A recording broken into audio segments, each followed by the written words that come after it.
En el fondo, se trata del dinero, de la falta de dinero. Cada una de las situaciones que han colocado a María aquí significa piso de salón y dormitorio en Carabanchel, vagón de metro hacia nuevos ministerios. Se habría desarrollado de otra forma muy distinta, con dinero. Ella dejó la escuela porque la familia necesitaba dinero. Por dinero sustituyó a su hermano en una mañana de enfermedad para no perder la labor de ese día. Si sus padres hubiesen tenido dinero, salud para ganarlo, dinero para pagarse la salud, ¿habría conocido ella a aquel hombre en aquel autobús? Habían paseado por las mismas calles. Hubieran coincidido en el Ultramarinos, como mucho un domingo en el bar de su hermano. Pero con dinero, sin falta de dinero, a esa hora María habría caminado al instituto desde una casa grande con una habitación para ella sola. Por dinero, le tocó marcharse de casa antes de tiempo, recrear en el hijo de otra el olor de su hija. El piso en el que vive es el piso que puede pagar, no el piso que le gustaría vivir. Y el trabajo que tiene es el trabajo al que puede aspirar siendo quien es, teniendo el dinero que ha tenido. Lo que no ha vivido, no lo ha hecho por dinero, por la falta de dinero. Los viajes que no ha disfrutado, los vestidos que ha preferido no comprar, los almuerzos que ha preparado en casa para Pedro y para ella con tal de ahorrar un poco. El dinero que enviaba a su madre no ha bastado para contentar a Carmen. Quizá le pareciera poco, quizá no valorase que su ausencia se debía justo a eso, al dinero.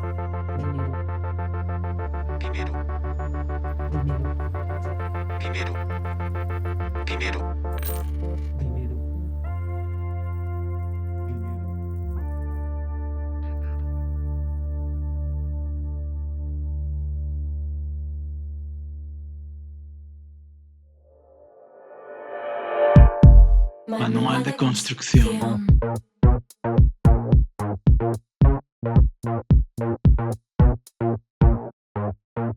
De construcción. Bueno, Naya Carlos. Fuerte, es que fuerte texto y fuerte tercer episodio, segunda temporada. Aquí Hola, estamos. Leire y Paz. He conseguido que me digas Naya Carlos, que al principio no. Ya. No es que es porque me llamas Leire y Paz. Como tú dices que Leire y Paz tiene que ir todo junto, como Louis Vuitton. Sí, no sé, no puede ser solo Leire. El otro día, una persona de otro entorno totalmente ajeno me dijo: sí, es que siempre te llaman Leire y Paz porque va todo junto. Y es en plan, ¿qué?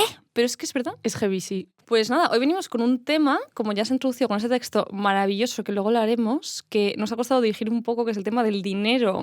Como siempre, pues porque no queríamos decir lugares comunes, pero claro, ¿qué tema por antonomasia es el que se dice en más lugares comunes? Pues el dinero, porque así se evita la intimidad económica, que es una cosa que da como mucho miedo porque tiene como mucha carga moral.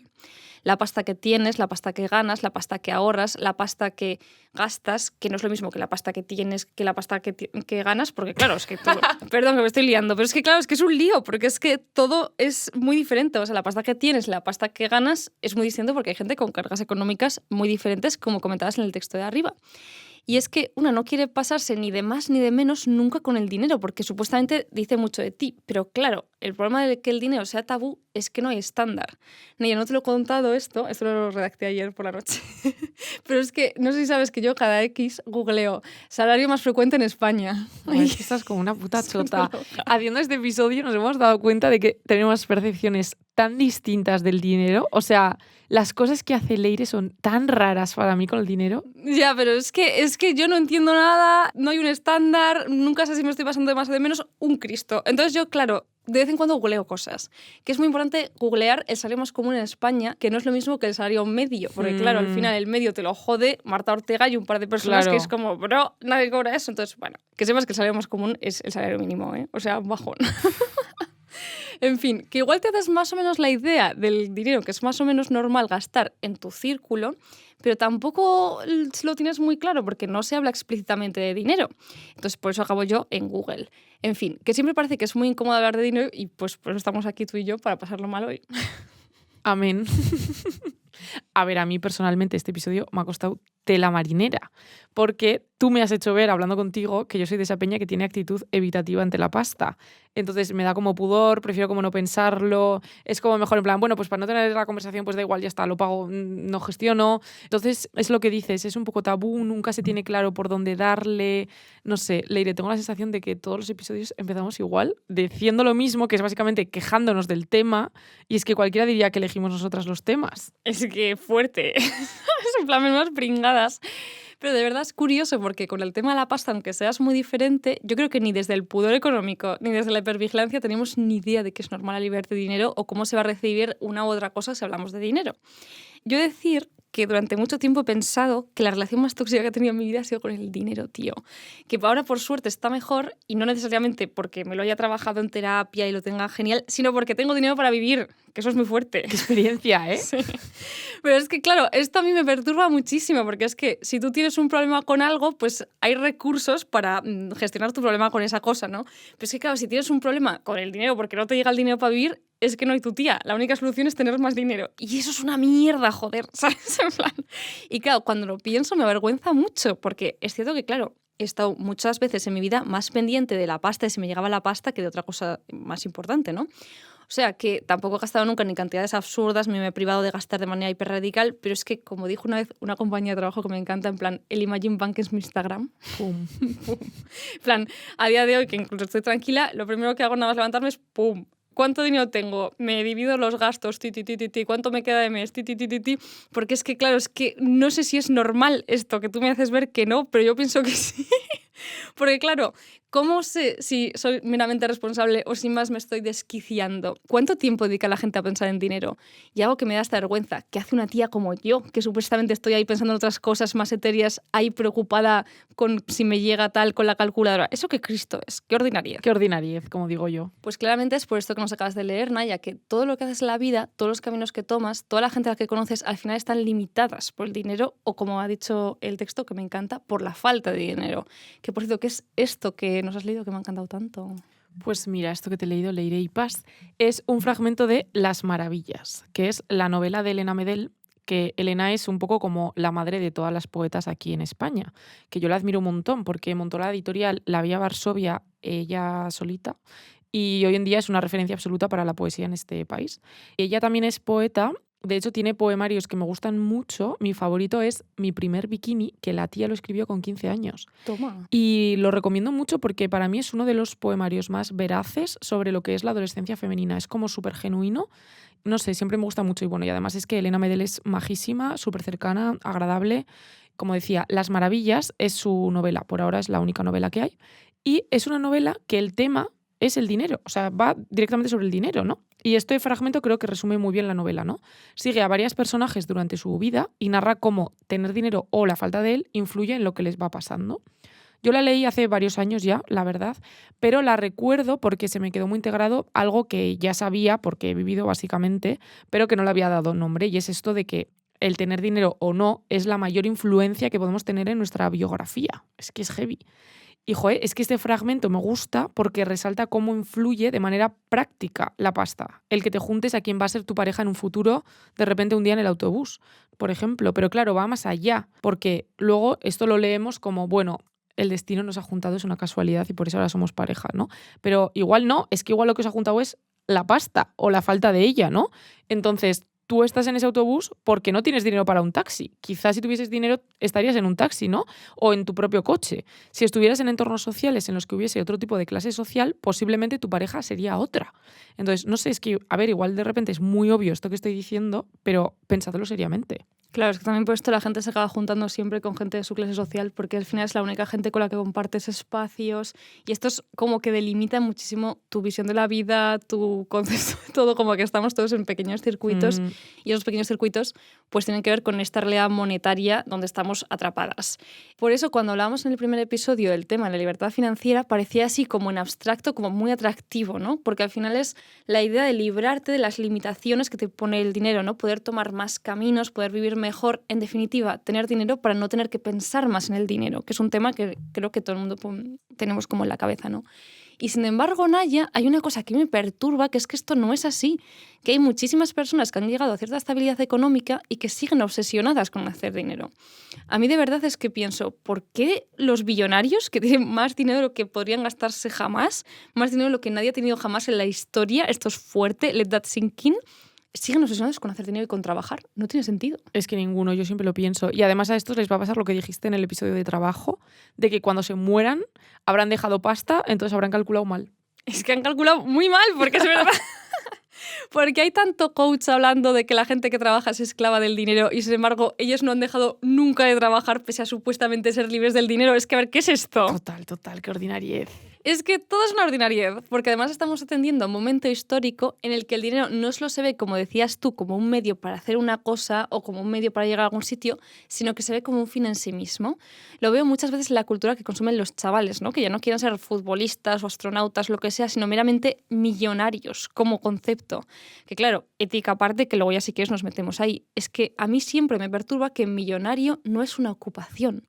Y creo que es importante pensar que si solo tenemos este tiempo para vivir en la Tierra, pensar en qué queremos ocuparlo. Me explico, yo esto lo he visto mucho en las conversaciones que se suelen dar en el trabajo o en la familia cuando llega la Navidad, que son las de ¿qué harías si te tocase la lotería?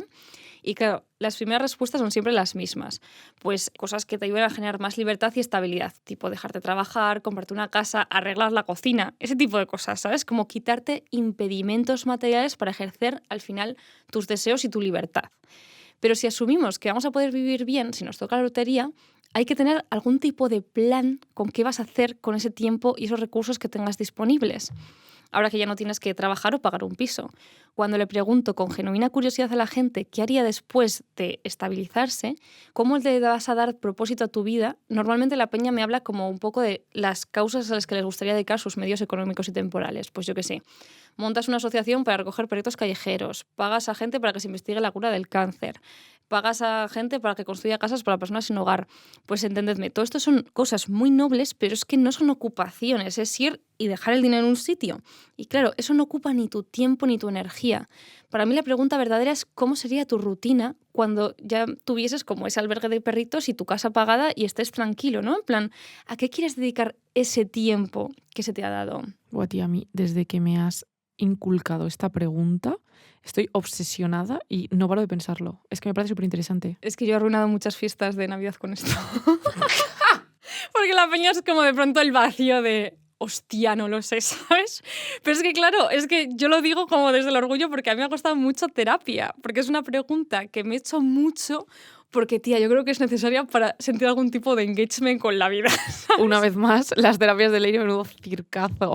Pero al final porque tiene que ver con saber quién eres, qué te hace feliz, buscar los medios para tener esa vida, que igual nunca van a llegar esos medios, ¿no? Pero al menos el saber quién eres y estar conectada con tu deseo y con tu propósito creo que ayuda un poco a direccionar todo lo demás. Por eso, cuando vas al fondo de lo que es la vida, como una continuidad de días uno tras otro, la búsqueda del dinero por el dinero es que deja de tener sentido. Pero al final nos hemos educado como tan limitadas por la pasta, como ese texto de Elena Medel, que en vez de pensar primero en el deseo y luego en el dinero, creo que tendemos a hacer lo contrario. O sea, primero miramos la cuenta del banco, como yo por las mañanas, y luego ya decidimos qué hacer con eso, ¿sabes? Total. Es que es eso, deseamos lo que podemos desear. Claro, que es una lógica que tiene sentido porque nos protege un poco, ¿no? Nos protege de vivir frustradas con todas nuestras fantasías, pero es que centra tanto al dinero en el centro de la ecuación que es contraproducente, porque la lógica que hace es que te gastes dinero en cosas que no disfrutas porque no estás conectada con tu deseo. Esto yo lo veo mucho, Naya, trabajando en comercio, porque es que es la lógica que hay detrás de las ofertas.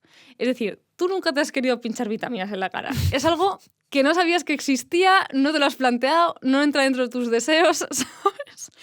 Pero tú pasas por delante de un sitio de estética y ves que ha pasado de valer 200 euros a 50 euros y dices, hostia, pues me lo puedo permitir, y entonces empiezas a desearlo, no previamente. Es como que ajustas tu deseo a tu cuenta bancaria y piensas que si recreces tu cuenta bancaria tendrás más acceso a más cosas deseables, que lo cual es verdad. Pero es que igual ninguna de esas cosas son cosas que tú personalmente deseas. Y sobre todo, si no tienes tiempo ni atención para plantearte qué quieres hacer con tu vida o quién eres o qué disfrutas, pues caes en esa lógica que centra el dinero, ¿no? En ver una oferta y centrar todo el rato como el dinero y lo que cuesta el dinero y toda la movida del dinero. En vez de centrarte pues a ti misma en la experiencia de quién soy yo, qué necesito, me apetece genuinamente pincharme vitaminas. Caso real. Lo siento. La sociedad de consumo, además, es estupenda para no tener que plantearte a qué quieres dedicar tu tiempo y tu esfuerzo ni nada, porque es que te pone muchas opciones delante y al final ya no ves nada. ¿Deseo un vestido nuevo? Pues no me lo he planteado, pero si me das una tarjeta de regalo ahora mismo del Mango, te juro que encuentro algo que desee. ¿Deseo comerme una pizza hoy? Pues ahora mismo no me lo he planteado, pero llevo 3 días encerrada en casa sin gastar y acabo de ver que hay un 2x1 en el restaurante enfrente de mi casa. Por eso creo que es importante estar en contacto con quién eres y cuáles son tus deseos profundos, porque si no, es que ni siquiera te va a hacer feliz ganar la lotería, tía. Simplemente es como si tuvieras tarjetas de regalo de todo lo que existe y no mucha capacidad para discernir.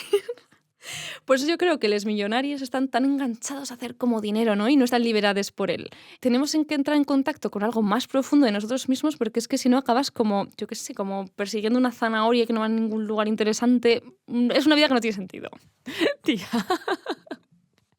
Es que te iba a contestar yo en plan, qué interesante Leire, es verdad, pero de repente me he dado cuenta y digo, ¿será Leire Yipas la única persona que haya utilizado el todes para referirse a millonaries?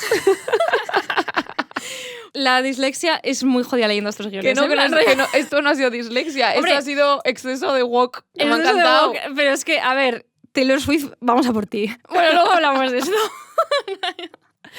En fin, la cuestión, que Elon Musk es un pringao. Es un pringao. Porque, chico, pudiendo dejar de trabajar, ¿qué haces siguiendo ahí?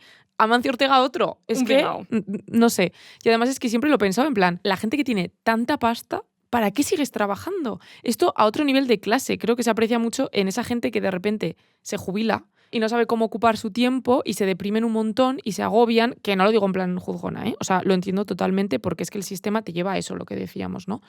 Bueno, a los millonarios que siguen trabajando sí que les juzgo un poco, pero a Francisco, camionero de Tudela, que acaba de dejar de trabajar toda la vida y ahora el pobre se aburre, pues no. Pero es que es problemático. Pero es que, claro, Francisco no ha tenido ni tiempo ni energía para saber qué le hace feliz en la vida para gastar su tiempo y su dinero, entonces se jubila y se agobia. Porque otra forma en la que creo que nos libramos mucho de hacer ese ejercicio de pensar qué queremos hacer con el dinero que tenemos disponible es el puto tema de la normatividad. Que es que, ¿para qué quiero saber quién soy yo y qué deseo y qué hacer con mi dinero si ya tengo un plan trazado y una rutina pues para usarlo? Total. Es que la normatividad tiene su punto placentero porque es un guión y no tienes que rayarte con si te encaja o no, si eres tú esa persona o no, o nada. Simplemente tú la sigues. Y eso da mucha paz porque hay que tomar muchas decisiones en la vida. Pero es que, claro, la normativa tiene un problema que es que también te genera muchos gastos en ese seguirlo. Te juro que cada día a veces pienso que me da cada vez más palo la normatividad porque sale como muy cara. Además, te mantiene como muy atrapada económicamente con gastos obligatorios y con trabajos que te ayudan a pagar esos gastos obligatorios y es que todo ese bucle te impide tener energía, tiempo, dinero pues para salir de la propia normatividad. A mí esto es otra cosa que desde que me lo has dicho me ha cambiado la percepción. Nadia, ¿puedes dejar de darme la pelota en este podcast? No, pero es que es verdad. Es que por esto es lo que digo, que tú eres lista, que no te hace faltan referencias, te sale solo. O sea, tú sola piensas unas cosas que son bueno, pero lo he cogido de fuertes. Cosas, ¿eh? O sea, hago mi trabajo. Bueno, como digo, a mí esto me hiciste reflexionar mucho y ahora lo pienso mucho, que es eso, la normatividad es cara. Hacerte la depilación láser es una cosa carísima, si lo piensas. O una cosa que yo en esto no he caído, porque me parece una estafa. Hacerte las uñas todos los meses. Es que es carísimo. Pero eso, me hiciste mucho clic en pensar que encajar en una normatividad es directamente, por definición, caro. Es que es muy caro. Yo veo muchas veces en el trabajo que en plan hay mucha gente que no se va de vacaciones porque es como... Tiene una idea de las vacaciones que... Vale, que eso también es verdad que yo también no tengo como tanto drama con no irme a un resort y cosas así, ¿no? Pero es como... La gente tiene 2 semanas de vacaciones y no se va de vacaciones porque en plan tiene que ahorrar para la semana que se van de vacaciones a Salou o lo que sea y es como se pasa todo el día limpiando la casa. Bueno, es que son movidas que a mí no me traen nada, que entiendo que haya gente que sí. Pero es que, claro, estás un poco en eso porque es que piensas que todo lo que tienes que gastar como es caro y tienes que irte con la parienta no sé dónde y todo como un Cristo que sale muy cara y no te permite plantearte si quieres seguir en ese trabajo, si la quieres dejar, si nada. Porque además, Naya, ahora que Jofreville... trabajo en el sector de las bodas. El terreno normativo por antonomasia es que noto muchísimo, porque hay gente que le hace ilusión las bodas y a tope con eso, pero es que yo veo cada día a peña que le hace cero ilusión y se está gastando el máximo dinero que se ha gastado en su vida en algo que les hace cero ilusión. Y es como, tío, en plan, de verdad que con todo este dinero podrías como recorrer el mundo juntos, yo qué sé, dejar de trabajar 3 meses para jugar a la Play, lo que te apetezca, ¿eh? O sea, mudarte un mes a Brasil y aprender a jugar al fútbol o cualquier tipo de sueño que tú tengas, y es que te lo estás gastando en esto pues porque toca, ¿sabes? En plan, entonces es como rollo, la gente no hace ese tipo de planes que sí que le harían ilusión, pues porque está atrapada pagando las multas de normatividad. Es que las multas de la normatividad está guapísimo. Te invitan a una boda, de repente, ¡pum! Multa de 200 euros por tener amigos. Total. Pero es que además, es que esto me parece muy fuerte porque es muy cultural y en otros países flipan, ¿eh? Cuando le cuentas que la gente te manda como el número de cuenta y toda la movida, ¡guau! En fin, creo que a mí me ha servido mucho para replantearme esto de la normatividad como un espacio que igual no te satisface, que he crecido con la narrativa la misma de mi madre, ¿no? Que a los 28 años pues había conseguido estudiar, se había pagado su negocio, su boda, la entrada a una casa. Pues claro, como que se plantó ahí y es en plan, esta vida no me representa, depresión. Claro, ¿por qué? Porque no se parece a una vida que habría elegido si le hubiese tocado la lotería. Es que ese es el tema, ¿no? Entonces por eso necesitas dejarla, porque ¿para qué quieres estabilizarte en una vida que no te representa? Pues es que no quieres vivir ahí.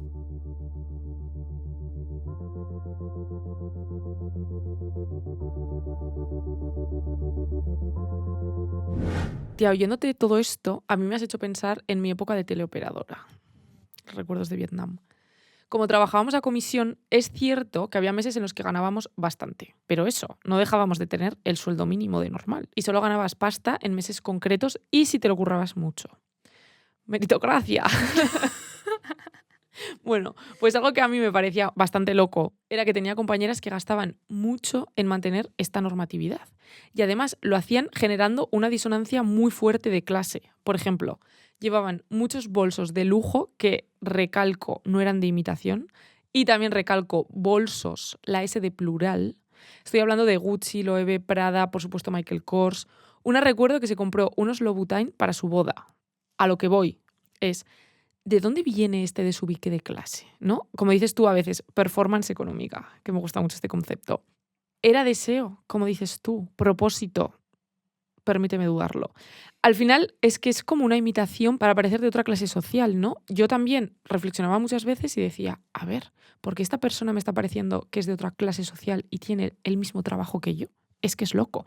Entonces, he estado investigando un poco sobre esto y el sociólogo Thorstein Veblen le dio el nombre de emulación pecuniaria. Esto suena raro, pero es algo que ya sabemos. Y es básicamente lo que lleva a clases sociales inferiores a consumir para intentar imitar a las superiores. Esto, si lo pensamos fríamente, es un poco ridículo, ¿no? En plan, ¿por qué ibas a gastarte el sueldo mensual en 2 bolsos? Pero claro, la emulación pecuniaria es el motor del capitalismo, lo que hace que funcione todo el sistema. Porque si a ti no te apetece comprarte cosas más allá de tus necesidades básicas, pues apaga y vámonos. Todo esto lo explica genial Raquel Peláez en su libro Quiero y no puedo. Un ensayo que, ¿cómo he disfrutado? Hombre, obvio. Porque ya sabes que nada me gusta a mí más que los pijos. Y ahora ya lo sabe todo el podcast. Así que, bueno, estoy obsesionada con este libro. Me encanta que la primera temporada creo que no dejas tan claro que este es tu guilty pleasure. Me lo estaba pensando ahora mientras decías eso, lo de que ya lo sabes el podcast, pero igual ya lo sabían, ¿no? No lo sé, contesten en casa. Vale, bueno, ya se sabe. Este libro fue editado por Blackie Books en 2024. Yo la verdad es que lo tenía en el radar, pero como que no me había puesto a leerlo hasta que me lo recomendó María José Asta, cosa que siempre le agradezco. Y es un ensayo que recorre la historia de España desde el siglo XIX hasta la actualidad, explicando a los pijos. Su creación, sus dinámicas. Y además está escrito tan bien, o sea, tiene como una ironía fina, es como súper entretenido. Buah, es que es la mejor. Y también recomiendo mucho el Instagram de Raquel, porque cuenta cosas del libro poniendo imágenes de pijos de España, pero de los deep, de los que me gustan a mí. De los de hola. Entonces, muy guay. Y nada, yo he devorado este libro, no he parado de leerlo. Son deep pijos, en plan de los que salen en Vanitatis y enseñan la casa de campo para las monterías en medio de Castilla. Me encanta que es como, de esta frase solo entiendo la palabra Castilla, tía. Es como, cero idea, no es mi mundo. Me das envidia, la verdad. Ojalá tener esta lobotomía de pijos que tienes tú. Pero bueno, si quieres aprender sobre ellos, tanto tú como nuestros oyentes, este libro es como súper ameno y te meas de la risa leyéndolo. Y da datos súper interesantes que van a ser, pues básicamente, mi base durante este episodio. Pues Raquel dice que, claro, la emulación está en el corazón de todo lo pijo. es como una pulsión hermana de la envidia que mantiene un poco el ralentí del motor de las economías del mercado. Esa especie de gigantesca estafa piramidal que solo sigue funcionando si la gente continúa comprando. Total. Y esto, claro, saca muchos melones que iremos hablando a lo largo del episodio. El primero es que, como explica Raquel, este dato es fuerte, el 10% de la población más rica de España acumula el 53,9% de la riqueza del país. Menuda faltucada de dato, tía. Yo estos datos de verdad que a veces cuando los lees es en plan... Es que cuando hablamos de lucha de clases siempre como que te imaginas como mítico dentista que le ha ido bien y lleva a sus hijos a un colegio privado y es como ok, pero es que genuinamente hay gente que está acumulando más recursos que países enteros y eso sí que es una faltucada. Que estamos en la era de los 1000 millonarios, que es una cosa como súper insólita y es como tú, es que no te da tiempo a gastarte todo ese dinero y todos esos recursos en tu vida en los más... Es que no tiene ningún sentido, no tiene ningún sentido. Y entonces, claro, si tenemos que imitar tú y yo las actitudes consumistas de esa peña, pues es que vamos jodidos. Porque lo primero, nunca lo vamos a conseguir. Y lo segundo, es que es ridículo. Y como decías tú antes, nos saca totalmente del deseo, ¿no? Porque el deseo además puede ser simplemente imitar. Bueno, y que no sé si tú has conocido como este caso, pero el tema de los créditos está fuerte con la performance económica, ¿eh? O sea, de verdad, de la peña se mete en unas vacaciones loquísimas porque parece que si no te has ido en un barco, no te has ido de vacaciones. Y es como tú, luego lo pagan todo el año, es que es un Cristo. Luego voy a hablar de esto, que también lo explica Raquel, y es heavy. En plan, ¿cuándo se empezó a hacer esto en España? Lo segundo de toda esta movida también es que nos desclasa totalmente, porque claro, nos da una falsa unificación de que si yo puedo tener un Louis Vuitton y la mujer de Elon Musk también, pues somos lo mismo, ¿no? Y es como, no, amore, no somos lo mismo. Y entonces eso hace que no nos cuestionemos las problemáticas de nuestra clase social. Y luego una cosa muy peligrosa, que es que cada vez esto está calando más en la moda y nos están forzando a seguir tendencias de todo este estilo de clase alta, ¿no? Y esto es bastante peligroso. Yo empecé a ser del todo consciente cuando leí un artículo del Substack de la periodista especializada en moda, Teresa Bendaño, que Teresa me gusta mucho como periodista porque no se queda en la crítica, sino que siempre va más allá y propone soluciones, que esto es una cosa que tú y yo siempre intentamos. Siempre intentamos, tío, sí, total. Y de verdad que recomiendo mucho su newsletter para todo esto. Y también tiene un canal de YouTube que para mí es un poco comfort space, porque es como muy estético y relajante. Y me veo sus blogs en el sofá y como que ves la vida de otra forma, ¿sabes? De esto que como que te pone de buen humor. Es muy guay, Total. es muy inspiradora. Entonces, el artículo en cuestión es el que se llama El Clean Look o cómo la extrema derecha se ha colado en tu vida. Es un artículo buenísimo que se ha hecho un poco viral, con razón. Y para quien no lo sepa, el clean look es un estilo estético de pelo y maquillaje como cero llamativo, ¿no? Que se lleva mucho ahora en plan repeinada, sin maquillaje estridente, que además suele ir acompañado de una ropa en la misma sintonía, en plan colores neutros, líneas limpias, beige, es mucho la cosa. Básicamente no llamar la atención, ¿no? No llama la atención y además ser muy disciplinada, que eso creo que también es la parte de la ultraderecha, porque no llamar la atención es muy de old school derechas y tener un pelo disciplinado, un aspecto disciplinado, un cuerpo disciplinado, esto ya lo trataremos en otro episodio, pero es muy ultraderecha Total, también. total. Bueno, pues hemos pedido a Teresa que nos explicara un poco su teoría y majísima nos ha mandado este audio. El clean look, sin ningún tipo de duda, nos indica que estamos ante una recesión política y social, yo creo. De alguna forma, a través de la estética, a las mujeres nos colocan en una posición en la que nos volvemos invisibles y pasamos desapercibidas.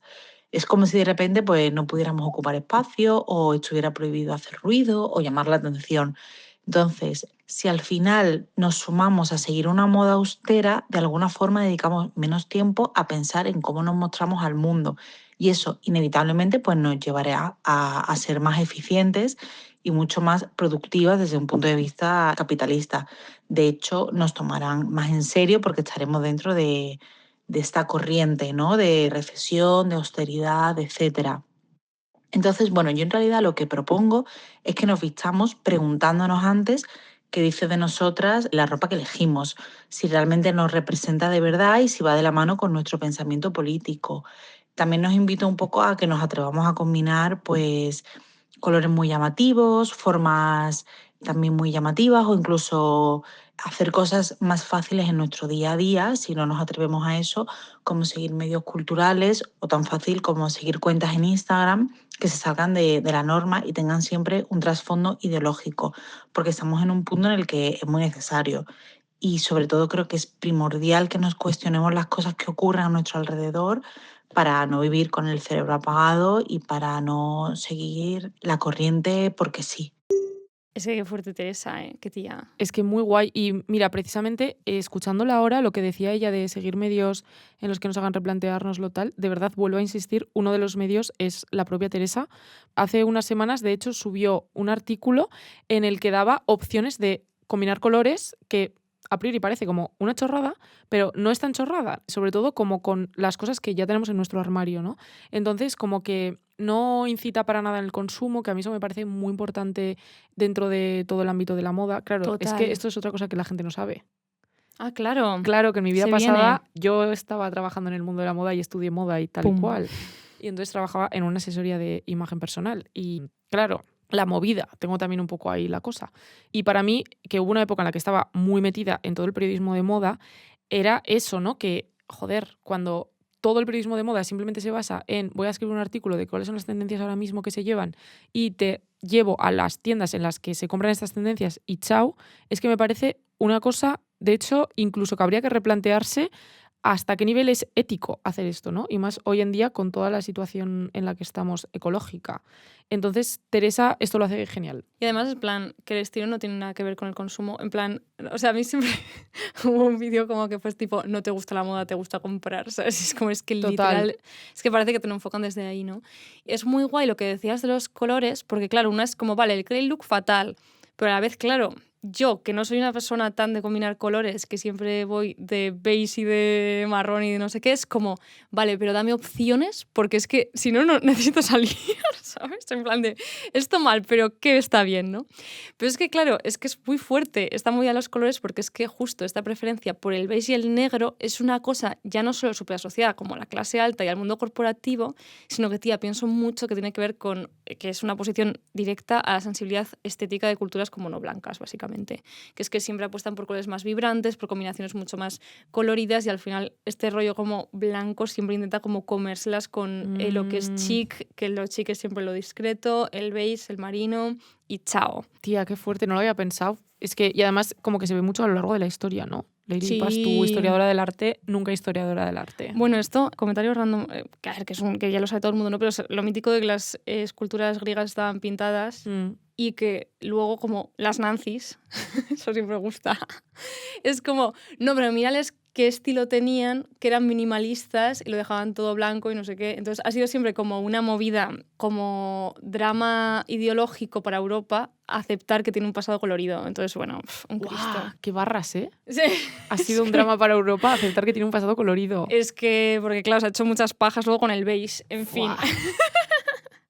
Aquí vengo a recomendar, por cierto, con el tema de Teresa, uno de mis podcasts favoritos del mundo mundial, que ella siempre está recomendando sus libros, pero es que yo vivo a base de podcast, entonces ya está. A base de podcast en inglés. Sí, vale, está en inglés.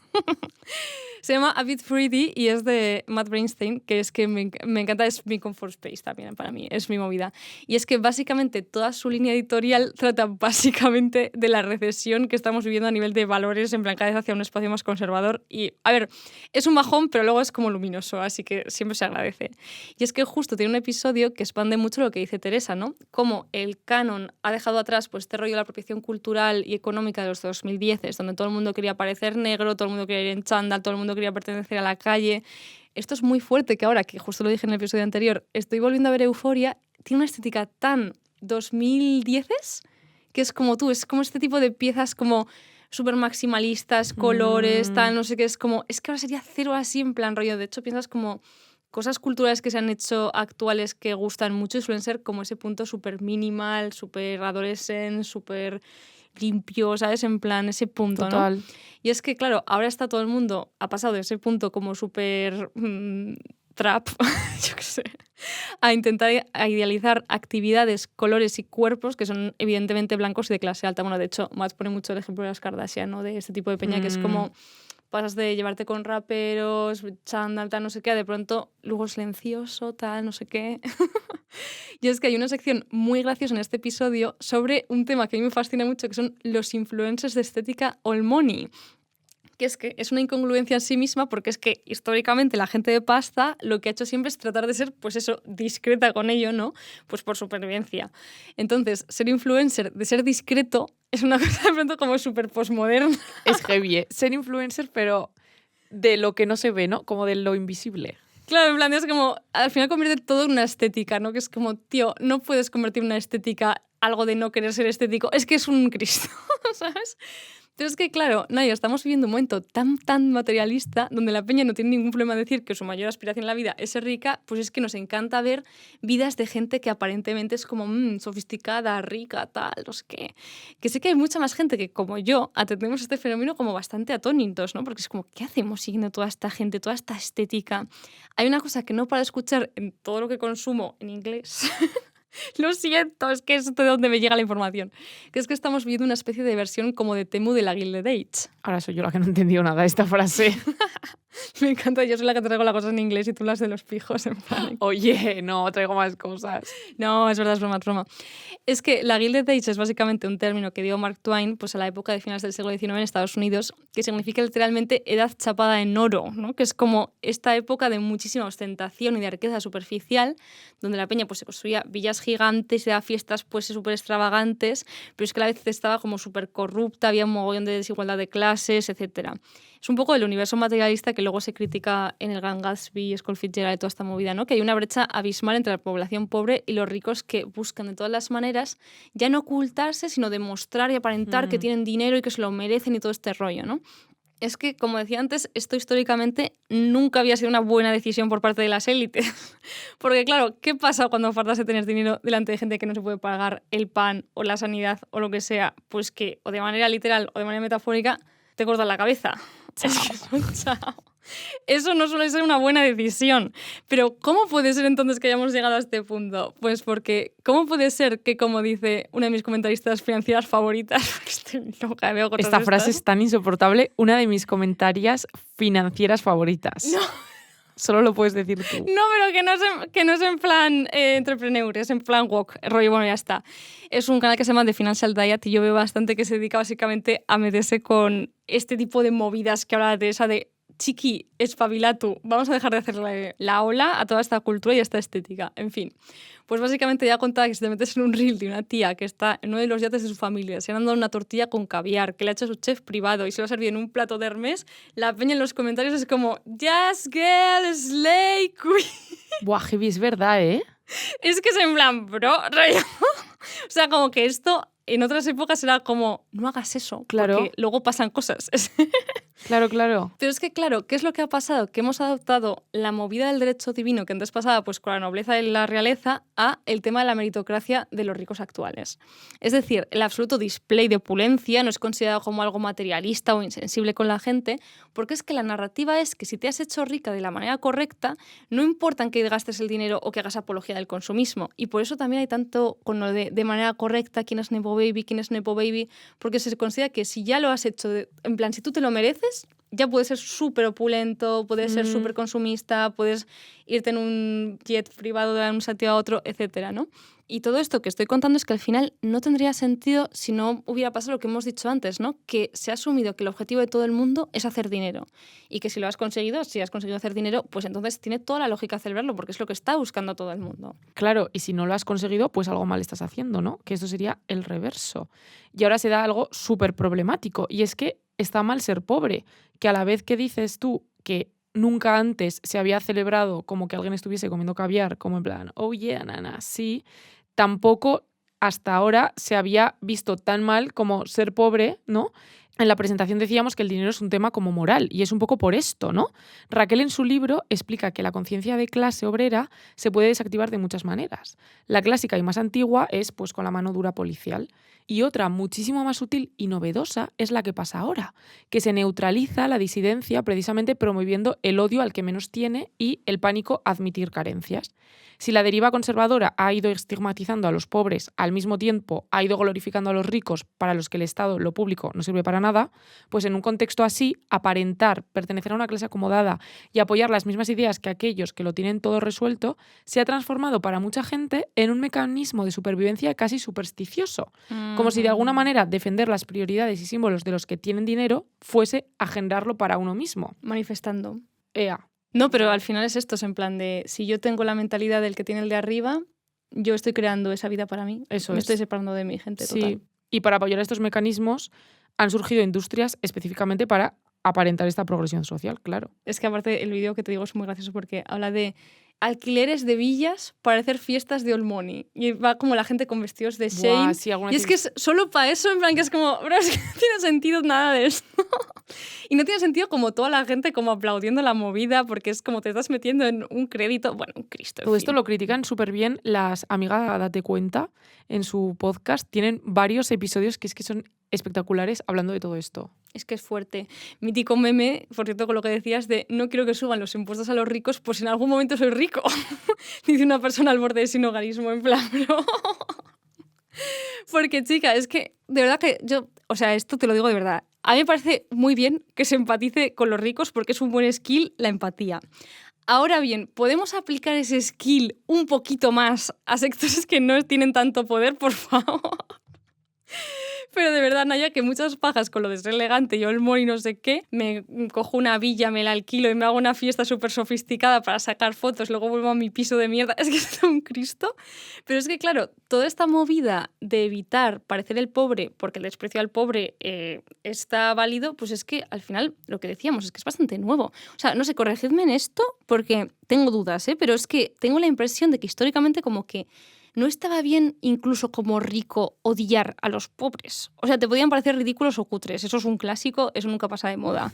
Pero creo que ese sentimiento como generalizado, como de que los pobres son malos y son cutres, no sé qué, no es tan obvio, ¿no? Como que era más obvio como la movida de la compasión y el paternalismo frente al odio como frontal a los ricos.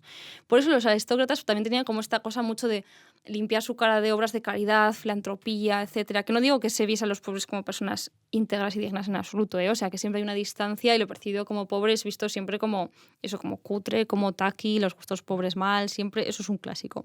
Pero tengo la impresión de que estaba como aceptado tener su mínimo de simpatía como para compadecerte de ellos, de pobres.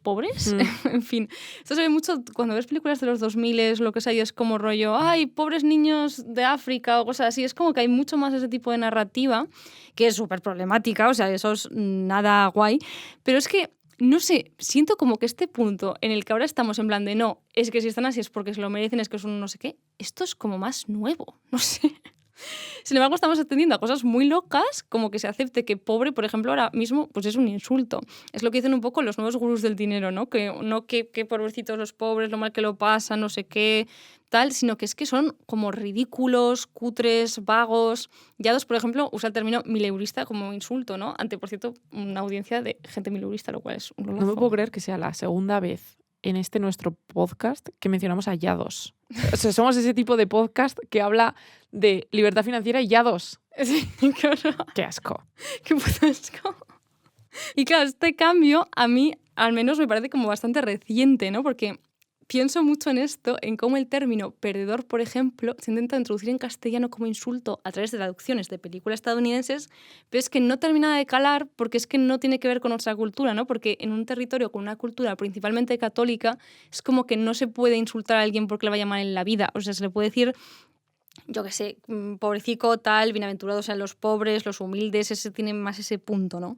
Es algo que hasta la llegada del tardocapitalismo y de esta nueva Gilded Age global como que no terminaba de cuajar. O sea, le podías decir a alguien que era un fracasado, que es un término que sí que existe en castellano, pero es como, tengo la impresión de que suena más triste que ofensivo, o sea, no le ofendes a alguien llamándole un fracasado. Bueno, a ver, depende. Esto me recuerda al libro del que hablé en el primer episodio de la temporada, el de Libre, de Lea Ypi, ¿no? Que cuenta la transición de Albania del socialismo al capitalismo. Porque hay un momento en el que la autora cuenta que en 1993, justo el momento de la transición, su familia no tenía ahorros y que lo que anteriormente era común entre todo el mundo, pedir dinero al vecino o a alguien de la familia, poco a poco fue desapareciendo. En parte porque empezó a surgir la posibilidad de viajar al extranjero o de gastar lo que habías ahorrado, algo muy raro en el pasado, y en parte porque al comenzar a haber grandes diferencias entre los que ganaban unos y lo que ganaban otros, el solo hecho de ir a llamar a la puerta de alguien para pedir ayuda podría dejarte en evidencia como un perdedor, que era algo que antes no pasaba. Lo de esta unión que decimos de la moralidad y el dinero. Claro, en plan, no has manejado bien tus recursos, no eres una persona como responsable, entonces es un perdedor por pedir dinero o recursos, cuando muchas veces hay un tema también de ahorro de recursos. O sea, yo pienso como mítico de los pueblos, en mi casa, bueno, y en todas las casas de los pueblos, en plan, antes, ahora no sé si se dará, pero cuando un niño crecía, te da una bolsa como de su ropa. Ah, claro. Y esa era tu ropa, ¿sabes? O sea, hay generaciones muy posteriores a la mía han llevado mi ropa, la ropa de mi primo, toda la movida, porque era como el clásico, ¿no?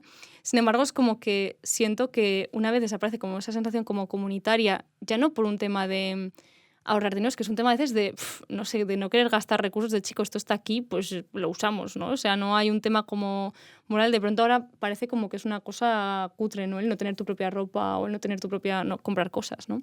Como que si no te has apañado económicamente es que básicamente eres, pues lo que decimos, un perdedor. Porque claro, se supone que no has sido listo, entre comillas, para tener dinero. Y ya no es solo un tema de que la inteligencia no tenga nada que ver con la clase social, que de hecho, o sea, no sé, yo tengo la impresión de que la gente más espabilada suele ser la que se ha tenido que buscar las castañas casi siempre. Es que también muchas veces esa forma que llaman ser listo es básicamente algo que la peña no hace, ya no solo porque no se te ocurra, sino justo por lo que comentaba al principio, porque es que sabes quién eres y eso va en contra de tus valores. A mí siempre me ha fascinado que muchas veces la gente te dice, sé lista, y luego procede a explicarte algo totalmente inmoral sobre cómo aprovecharte de la gente. Y tío, no es que no se me haya ocurrido, es que no me apetece timar a la gente, joder. Que esto, por cierto, del mismo modo que digo que en contextos históricamente católicos no se valoraba tanto a los capitalistas como algo moral como en terrenos protestantes, he de decir que en el Estado español sí que tenemos un problema con este tema de aprovecharse, que es que a mí me revienta muchísimo que estamos idealizando siempre la movida de la picaresca. Es decir, la actitud de engañar un poco a la gente para ganarte la vida, en plan, jeje, qué gamberro soy, me busco las castañas. Y ok, la gente a veces tiene que hacer muchas cosas para sobrevivir, muchas cosas chungas, no hay juicio ahí. ¿Qué pasa? Que el problema es que siempre, como los pijos son los otros, de pronto te plantas con peña súper acomodada haciendo un montón de chanchullos para sacar más dinero, upsi-dupsi, que se leen como la víctima de la situación. Aquí necesitamos un poco de compromiso social, Naya. Y no sé si te importa que lo diga, pero yo pienso que en parte tú y yo podemos estar aquí haciendo este podcast porque pagamos menos de alquiler que la media. Y claro, es que alguien tiene que plantarse y decir, tío, me da igual que pueda sacar más dinero de esto, es que no me va a dar la vida en ello y no lo quiero hacer. Y ese es un punto en el que creo que hay que pedirle a la gente y exigirle que sea así. Lo que pasa es que si juntas esta cosa pícara del infierno con la idea globalizada de que el mundo es injusto y lo único que puedes hacer es salvarte tú e intentar sobrevivir, pues acabas como el personaje de Michael Douglas en Wall Street, que dice, el punto es, damas y caballeros, que la codicia, al falta de una palabra mejor, es buena. La codicia es correcta, la codicia funciona, la codicia clara, corta y captura la esencia del espíritu evolutivo. La codicia en todas sus formas, la codicia por la vida, el dinero, el amor, el conocimiento, ha marcado el ascenso de la humanidad. Claro, el personaje de Michael Douglas dice que no tiene una palabra mejor para definir la voluntad de la humanidad por avanzar hacia un espacio mejor y lo llama codicia. Pero es que de verdad que creo que no hay que apropiarse de esta narrativa. Hay muchas más palabras que dicen eso de manera mejor, como idealismo o incluso ambición. Funcionan de una manera mucho más correcta que codicia porque codicia tiene una connotación meramente material y meramente individualista. ¿Qué progreso de la humanidad vas a buscar si solo estás buscando el progreso material de ti misma? Esto me hace pensar que es intrínseco al capitalismo el cuento de la meritocracia, y realmente es una jugada maestra hacer creer que el privilegio es mérito y que quienes más tienen se lo merecen porque lo han conseguido ellos solos, porque eso hace que no solo se invisibilice el privilegio, sino que también se humille al de abajo, como estábamos hablando, porque el éxito económico se convierte en una prueba de valor personal, una coartada para que los ricos crean que lo que tienen lo han conseguido por sus propios méritos o su esfuerzo. Es que a mí esto me enfada muchísimo, porque es lo que dice el texto de Elena. Es tan innegable que la situación económica de donde naces afecta a todo lo demás, ¿no? La segunda cosa que más me repatea es la estetización de la pobreza. Y los ricos haciendo la performance de la precariedad. Uah, es que esto me da mucha rabia. Siguiendo un poco con el tema de la moda, este recurso tiene sentido leyéndolo en términos de la moda, Digo, porque claro, si los pobres aspiran a vestir como los ricos y además el fast fashion lo permite, entre comillas, llega un momento en el que, como decía antes, se da una democratización estética. Así que los ricos tienen que volver a diferenciarse y entonces son ellos los que emulan a los pobres y cogen lo que los pobres ya han desechado. Por eso la moda siempre es una especie de gato que caza al ratón. Es por esto que toda la deriva ha llevado, por ejemplo, a que la marca Balenciaga en los últimos años haya sacado al mercado prendas como zapatillas destruidas, bolsas de Ikea, camisetas rotas, ¿no? Entonces, a ver si hay un punto de ironía y crítica a la moda desde esto que hacen las propias marcas, pero otro mucho de lo que estoy comentando. Ya fuera del ámbito de la moda, esto se repite en mil cosas random de todos los ámbitos de la vida. Desde estar gordo, que antes era algo solo para los ricos y que ahora se asocia a los pobres, estar moreno, yo qué sé, parir en casa, que mi abuela parió a mi padre en casa porque mi abuelo era agricultor y en el franquismo no había seguridad social. Y ahora dar a luz en casa y tener una doula es como lo más entre ciertas pijas. La ropa de segunda mano es otra, ahora que lo pensaba con la movida de las cajas. Total. Ahora tengo un montón de tías cools de ¿cómo compro? No sé qué. Bueno, wow. Es que es curioso, a mí me gustan mucho estos trends, lo que dices de cosas que se ven cutres si eres pobre y cosas que se les hace un rico son lo más, tipo defraudar a Hacienda, tener hijos jóvenes, que tus hijos los cuida otra persona, lo que decía también en el texto del principio, tipo, si eres pobre es porque eres mal padre, si eres rico, si eres rico. Drogarse es algo que se ve muy mal si eres pobre y muy bien si eres rico. Elon Musk. Elon Musk como concepto se ve muy mal si eres pobre. En fin, que es innegable que juzgamos las cosas diferentes y las hace alguien de pasta que alguien que no tenga pasta. Total. Pero es que esto de hacer cosas de pobres y que quede bien es algo que se aprecia mucho también en el ámbito artístico. Como que hay mucha performance para parecer un bohemio pobretón haciendo tu arte cuando realmente eres un nepo baby o alguien como con la vida solucionada, ¿no? Creo que es aplicable a cualquier disciplina artística, cine, artes plásticas, música. Y precisamente en la música creo que hay un género musical que siempre se ha asociado un poco a los pijos. ¿Cuál es? Pues el de mi cosa. Los indies. Los indies. Es que claro, Leire, tú estás muy fuera de esta movida, pero los indies. Es que claro, tío, también porque estoy yo fuera de la movida, es que yo no tengo tanta resistencia para los flequillos como tienes tú. En plan, no tengo tolerancia. Lo siento, tengo prejuicios. No lo puedo evitar.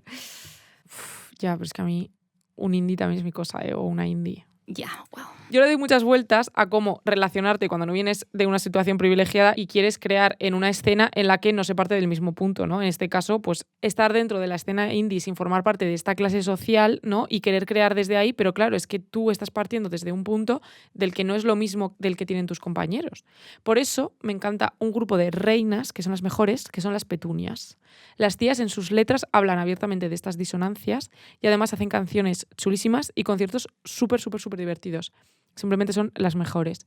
Y el fin de vinieron a Pamplona y les abordé como una loca para que nos hablasen un poco de este tema. Y esto es lo que nos han dicho. Hola, somos las Petunias. Y si nos preguntáis cómo es moverte en una industria en la que todo el mundo tiene una patita de nepo y otra de no, es horrible. Claro, partiendo de que vivimos en este sistema en el que el dinero es la moneda de cambio, por supuesto, en la música se podría decir que es la atención, pero desde luego también para empezar con esa atención el equivalente es el dinero y entonces todo se mueve por ahí, ¿no? Es como lo de no tener experiencia cuando tocas. Si practicas mucho llega un punto en el que puedes estar al nivel de los demás, pero te cuesta más llegar hasta ahí. Si fuera el practicar lo que le falta a mucha gente, pues bueno, al final echas tiempo y ya está, pero recursos menos accesibles como puede ser el dinero, los contactos, sí que son muy determinantes. Entonces es una forma muy rápida de crecer que no todo el mundo puede acceder y sí que es bastante complicado no solo tener que plantearte qué música hacer, cómo hacerla, con quién hacerla, a quién hablarle, sino si también tienes los recursos para poder hacer eso y que en verdad toda la vida no son ganas y eso es un problemón. Sí, porque parece estúpido, parece un problema más superficial y obvio, una cosa muy obvia de, pues por supuesto, si no tienes X dinero, no sé qué. O sea, parece algo muy obvio, pero se ve, realmente esa es la mínima punta del iceberg, pero lo que hay debajo es, no tengo tiempo para ensayar con el resto de integrantes, porque el resto de integrantes también está en un curro que no se pueden permitir poder ensayar todos los días, dedicarse a la música expresamente.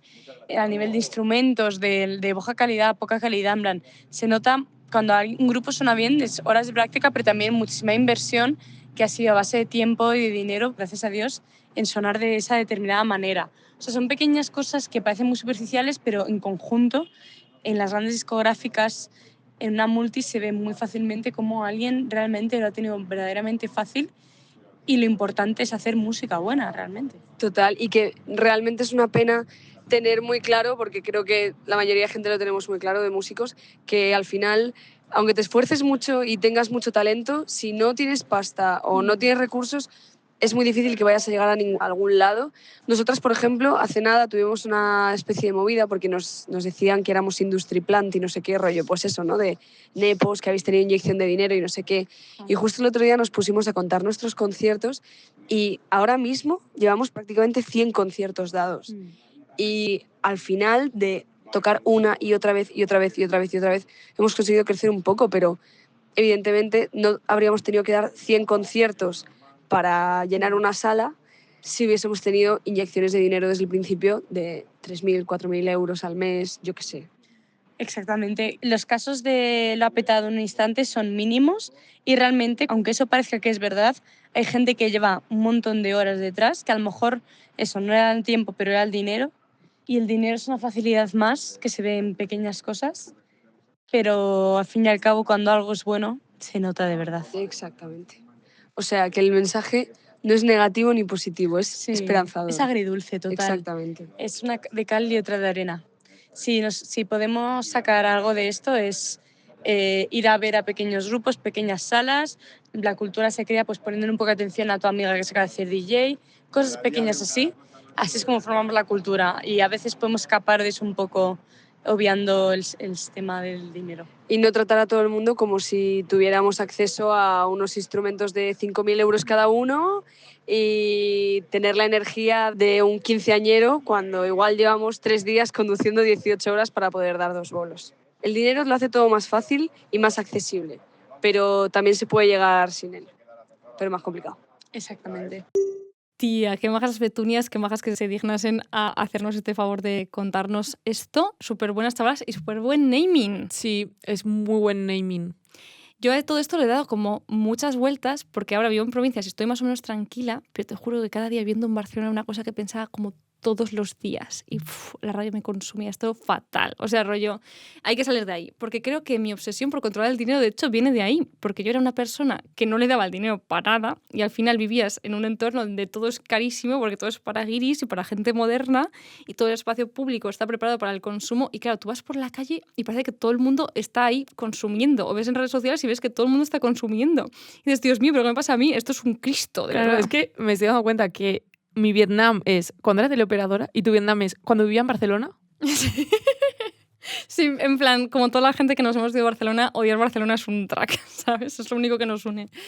Y claro, todas estas movidas de entornos artísticos es si cabe como peor, porque hay este rollo de que todo es como muy underground y todas las obras como denuncian la precariedad y el capitalismo y no sé qué, pero es que claro, luego te invitan a cosas y es como, va todo el mundo y yo pensaba, tú, ¿cómo la gente va siempre a las inauguraciones? ¿Es que no tiene que trabajar? Y es que genuinamente, Naya, es que no tenían que trabajar, ese es el track, ¿sabes?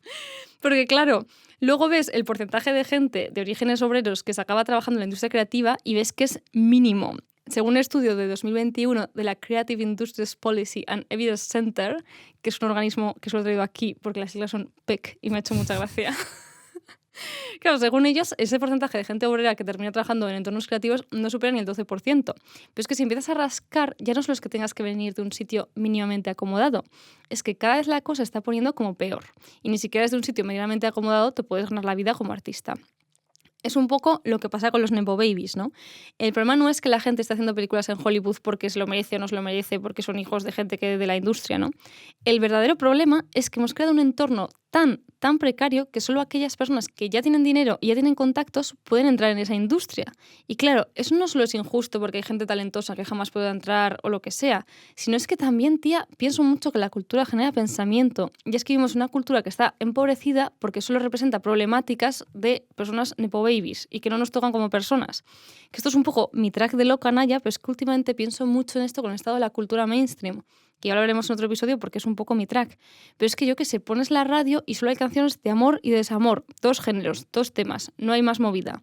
Y claro, yo a veces pienso, es que tiene todo el sentido, porque todas estas canciones lo ha hecho Peña, que tiene la vida bastante resuelta, ¿y qué tengo yo en común con Peña como Taylor Swift? O sea, ¿qué tenemos en común de nuestra vida, de nuestra forma de ver el mundo? Pues chica, lo único que tenemos en común es que tanto ella como yo nos enamoramos, nos rompemos el corazón, sufrimos, nos empoderamos, yo qué sé, que puede ser una experiencia intensa, ¿eh? Siempre he oído como canciones de amor y desamor. Pero es que no sé, parece que no podemos hablar de otro tipo de cosas porque esto es lo único que no genera fricción. Y Y eso, claro, me parece una pérdida importante a nivel cultural y de pensamiento global. Y está motivada justo por una cultura que no quiere ser contracultural, sino precisamente ser rentable. Claro, lo que dices, precisamente no generar fricción y así poder permanecerse, ¿no? Como ya hemos ido viendo a lo largo del episodio, hay una relación muy fuerte entre política y consumo, como por ejemplo lo que hemos comentado de que en épocas de recesión llevamos el clean look, ¿no? Entonces, una de las cosas que más me gusta del libro de Raquel Peláez es que explica muy bien el caso concreto de España. Una parte interesante es la percepción del lujo. Raquel cuenta que en los 80 y 90 era algo que se asociaba solo a la gente mayor. El consumo había penetrado entre la juventud, pero no el deseo del lujo, que siempre parecía como un placer adulto, ¿no? Como una cosa incluso carca que no apetecía, como algo que hacía tu abuela. Así que entonces lo pijo y aspiracional a nivel vestimenta entre los jóvenes se reducía a las sudaderas de don algodón, los Levi's y poco más. En parte porque aún era un país que tenía cerca la dictadura y pasaba lo que explicabas antes de que lo suyo era no notar que se tenía pasta, ¿no? Estar un poco calladito. Así que, como explicaba Raquel, de los muchos pactos tácitos que se cerraron en la transición, uno fue el de la no ostentación. Los miembros adinerados de las élites predemocráticas tenían cierto respeto al nuevo orden, por no decir miedo, y no presumían públicamente de ideas en un país seducido por el nuevo socialismo. Procuraban también no presumir, pues, de fortuna. Y hasta la familia real, que parecía haber comprendido que esa clase media era el cimiento sobre el que se erigía el nuevo Estado, se mimetizaba en apariencia con los gustos claramente identificables, pero más bien modestos, de los primeros pijos españoles. Por ejemplo, doña Sofía era fan de los relojes Swatch, que por ejemplo son unos relojes que siempre ha llevado mi tía, que valdrán 40 euros. Oh, vale, ok. Sí. Elena y Cristina, muy deportistas, iban en vaqueros. Y Felipe siempre con polos, sudaderas y Levi's. Era una especie de David Summers Borbón, ¿no? Y formaban parte de la realeza, pero no rompían este pacto de no ostentación. Explica incluso cómo en España ni siquiera habían llegado las grandes firmas de lujo a tener tiendas físicas.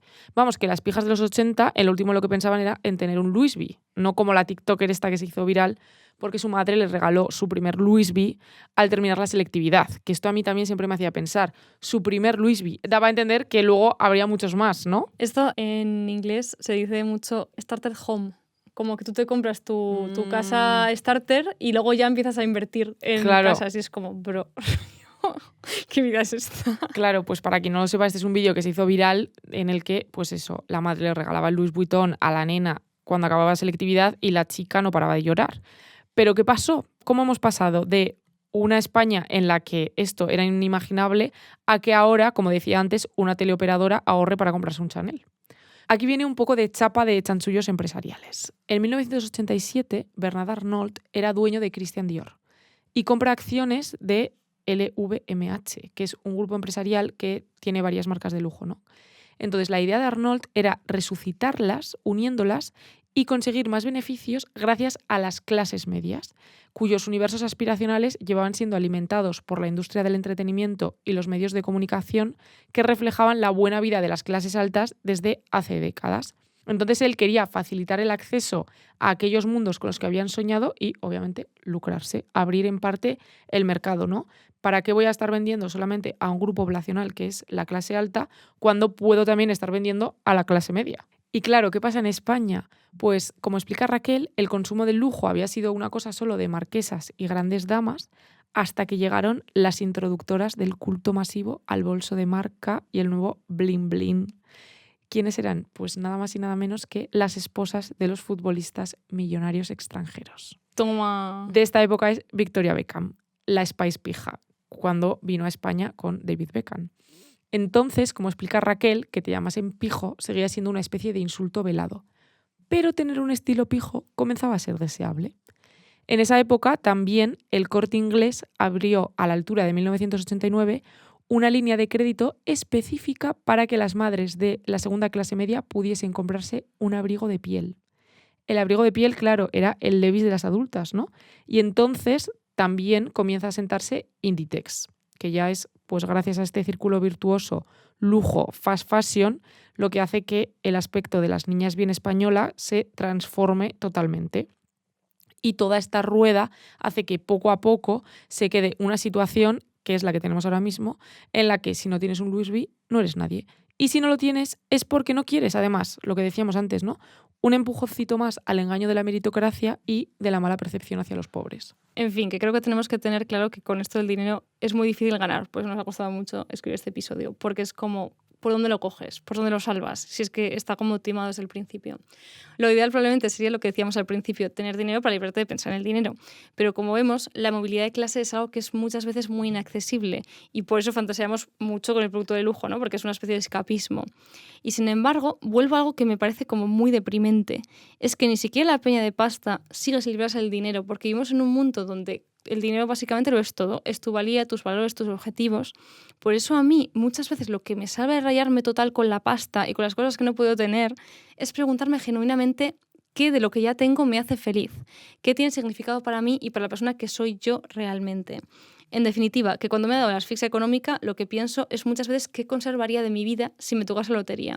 Porque, tía, creo que eso es lo único que no me puede arrebatar el materialismo. O sea, pensar en quién soy yo, qué es lo que deseo, qué creo que merece la pena creer, etcétera, ¿no? Que al final no solo es qué haría yo si tuviera más dinero, sino qué conservaría, quién soy yo dentro de eso. Tía, es que es lo que te he dicho antes. Con este episodio me has hecho pensar mucho en lo de cómo sería mi rutina de verdad si me tocase la lotería. Y he estado toda la semana pensándolo. Y, jope, es que me has hecho apreciar mucho mi vida, porque es lo que dices. Había mañanas que era como, buah, es que haría exactamente esto. Que, a ver, esto también me hace ver que soy muy privilegiada, ¿no? Porque tengo un trabajo que está relacionado con leer y escribir, que es algo que hago de manera natural y que tuviese dinero o no, seguiría haciéndolo, ¿no? Así que, no sé, quería darte las gracias porque me pasa esto mucho contigo, que a veces me integras pensamientos que haces que valore más mi vida. Y espero también que, bueno, si alguien se queda con algo de todo este episodio, sea un poco esto, ¿no? Que hay oyentes a quienes este pensamiento les ayude y les pueda resonar. Yo también haría el podcast si tuviera dinero. Oh. Es que ya sé que esto suena como súper hippie y nada me gustaría menos que ponerme muy happy flower hablando de condiciones materiales, porque lo que vemos es que al final es un juego como muy cruel en donde pierde mucha gente, ¿no? Pero es que también pienso que si todas estas cosas, como quién soy, qué deseo, en qué creo, todas esas cosas le doy poder al dinero, o sea, todas esas cosas dependen del dinero que yo tengo o del dinero que quiero conseguir, esa creencia cruel que el dinero nos quita o nos da valor es que habrá ganado la partida en mí misma, ¿no? Entonces, decolonizar el deseo del capitalismo es muy complejo, porque sé que estamos bombardeadas por anuncios, por expectativas que nos dan otros o lo que sea, pero es que, Naya, de verdad a veces pienso que es que o lo empezamos a practicar o nada de lo que hagamos en la vida tendrá sentido. Manual de construcción. Has escuchado Manual de Construcción, un podcast financiado por ti. De construcción. Gracias por confiar en este crowdfunding y fomentar un contenido de acceso libre. Construcción. Un podcast de Leire Ipas y Naya Carlos, con el diseño sonoro de Sergio Irañeta a través de Druts.